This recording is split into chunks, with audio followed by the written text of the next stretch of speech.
Greetings everyone, I am Dr. Wolf and I just saw The Lion King 2019 edition. And honestly, I think it's a little better and yet worse than the original.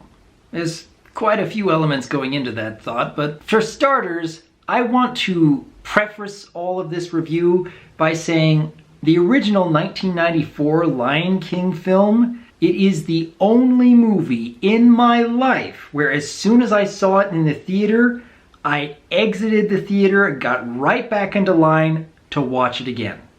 That is the only time in my life where a movie has grabbed me that much, where as soon as I got out, I said, I want to see that again. I really want to see that again. Holy cow. There was so much about the 1994 version that just left me in awe. And yeah, I must have watched it more than a dozen times on VHS, so it certainly was nostalgic for me walking into the theater today to watch the 2019 edition. And opening the film, trying to recreate shot for shot the Circle of Life music piece, it's actually a little breathtaking. The scenery is gorgeous. The animals can't be quite as expressive, of course, but it still impressed me. I am glad that I was able to see this on the big screen because there are certain parts of this movie that really merit that. And yet, as I've said at the beginning, this is a little better and yet worse.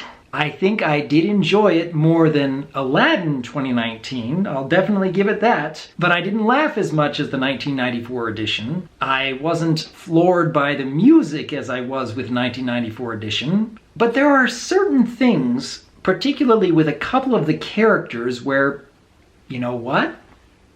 I wish they really did do that with the original.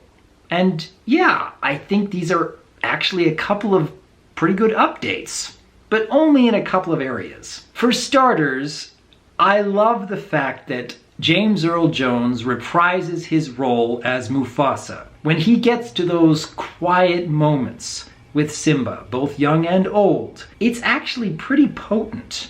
And yeah, it can even tug on your heartstrings a bit. But being that this is 25 years later, James Earl Jones just can't bring that power to this role like he used to. It's much like with Darth Vader in Rogue One. You can tell it's the same voice, and it does feel a little nostalgic. And yet when you listen to it, you can tell James Earl Jones just does not have that youthful vigor like he used to. He can't give that much power and intimidation to his performance like he used to. It's nice that he's reprising this role, don't get me wrong, and I do very much appreciate that the producers went that extra mile to bring him on again, but it's not quite the same. In regards to, say, a character like Zazu, I mean, John Oliver does pretty good. There are certainly moments where he made me laugh, but yeah, he's not anywhere near as good as Rowan Atkinson. He's just a hoot back in the original. I will say that Pumbaa and Timon, in both films, have scenes where they just steal the show. It's not as frequent in this new film, but you know what? They did give me a couple of really unexpected laughs where, oh my goodness, I wish I could have seen that coming because that's actually really clever. I wasn't as impressed with the music in this new version. The Circle of Life, listening to Hans Zimmer's orchestrations again, it's actually really well done. But then going to something like I Just Can't Wait to Be King or Hakuna Matata or Can You Feel the Love Tonight, it's not as good as the original. And then you have something like Be Prepared, one of my personal favorite villain songs of all time. I love singing it as a kid, I love singing it as an adult, and it is here, but it's only about half as long and not anywhere near as powerful, not anywhere near as fun. I wish they could have done more with it because at the start it feels like they could do something more with it. It feels interesting, like this is certainly different, but you know, I'm quite curious to see where they go with this. I'm liking this different direction with it, but it ends all too soon, and it doesn't build nearly enough towards the end, and it left me wanting more. It really did. But where Be Prepared kind of misses the mark, I was genuinely surprised, whereas in the 1994 version, there's only about 15 seconds of Timon and Pumbaa doing "The Lion Sleeps Tonight." In this new version, they actually extend that. They involve other animals, and it turns into its own musical number that's kind of fun. It's actually really bouncy, and I'm curious, well, where else are they going to go with this? Because, yeah, I'm liking this. And the way it comes to an end, that was both unexpected and kind of funny. I like that. Like I said before, Timon and Pumbaa, out of all the characters in this show, are best at stealing a scene. Not as good as 1994, but I appreciate what they did here. I don't think the majority of the characters in this new version quite measure up to the original, with a couple of exceptions. First off, Shanzi. Whereas in 1994, she's kind of just a trio of bad hyenas that are just poking fun at one another and messing up along the way. In this version, she's actually the leader of this hyena pack. And you get more of a sense of why she is so devoted towards her hate. And you know what? I kind of like that direction. I kind of like the fact that, as with real hyena packs, it's a matriarchy. The females lead. And the way they play that up here, and just having a couple of the male hyenas be that comedic relief every once in a while, whereas Shanzi is always the serious one who has this hate streak behind her words, I think that's more effective. I honestly do. I wish they could have developed it a little bit more, but for what they did, I think it actually is more effective than the 1994 version. As long as you want more motivation with your villains rather than straight up comedy. Because, yeah, there's certainly positives and negatives with both. And then we come to Skaar. At first I wasn't quite sure if I was going to like what they were doing with this character, because he's much more quiet in his performance. He's much more subtle in his methods. Whereas the 1994 version, he can certainly be big and bombastic in how he speaks to others. In this version, he seems more intelligent.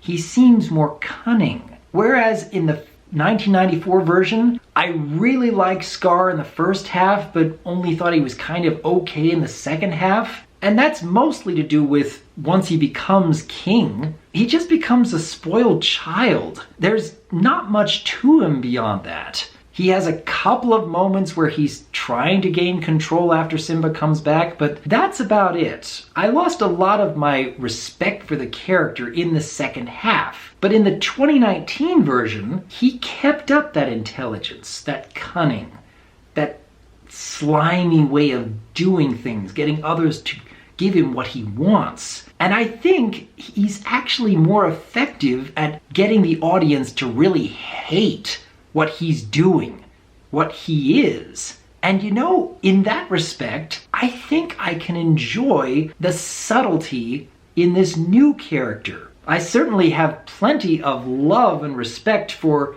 many parts in the 1994 Skaar, but for going in a different direction and actually having many parts of it work pretty well, I'm impressed. It's far from being the same character. They certainly have similar motivations, but aside from going about it in kind of the same methods, they have a different way of approaching the world around them. And you get to better understand this 2019 Skaar's motivations rather than the 1994's motivations. And for that, you know, I think it is a little bit better. But aside from those couple of elements, most other aspects of this film just don't measure up. The characters cannot be anywhere near as expressive because every single animal is trying to be hyper realistic in not only how they move, but how they emote. Because even though you have this very deep emotional scene after Mufasa's death in both films, I really, really felt so much more for 1994 Simba, for bringing out those tears and that performance even. The new one, it's not bad, but I felt so much more when Mufasa died in the first film. Hans Zimmer's orchestrations are still excellent, and it's rather fascinating to see a musician reinterpret their own work decades later. I like that. I really wanted to hear more of that. But the performances just aren't as good. In many areas, they just aren't as good. And yet, with all that said, I still had fun. I was still laughing. I was still feeling nostalgic. And yeah, I was in a theater full of people who were applauding when that first title popped up on screen at the end of Circle of Life. And yeah, it's a nice feeling. I don't know if there are going to be more Disney remakes that really capture what the original animated films have done. I liked Jungle Book, even though it's very different from the 1960s animated film. I haven't found that much to enjoy with a lot of the others. In fact, Aladdin a couple of months ago just made me wish that there was so much more to it. But whereas Jafar in that movie, even though they tried to make changes, it didn't quite work. In Lion King 2019, they did make changes to how he portrayed himself, how he was going about his goals. And I think it does work. I think it is effective. So yeah, even though I think it is a little better in places and a fair bit worse in a lot of others, I still recommend it. I still enjoy it. And you know, I'm okay with there being more Disney remakes, despite the fact that, yeah, a lot of it does feel like a cash grab, for those few times when they can really recapture your imagination, create those gorgeous landscapes, and honestly, even tweak the story and characters in some ways to where it might actually be a pretty good interpretation, a pretty good reimagining. That's okay by me. I can certainly understand why it may not be quite so okay with a lot of other people out there. It's understandable that, yeah, this seems to be the mainstay Disney model these days, but for creating what they do, I'm okay with it for now. Because, yeah, it can be fun. Reliving that nostalgia from your childhood where it's not quite the same, and yet it still makes you feel like you're a kid again in some ways. But then, what did each of you think? Out of all the characters they are reinterpreting in this film, the performances, the music, the landscapes and animation, what do you think worked better, and what do you think didn't quite go so well? Leave your thoughts in the comments below, because as always, I am Dr. Wolf, and I look forward to hearing from you.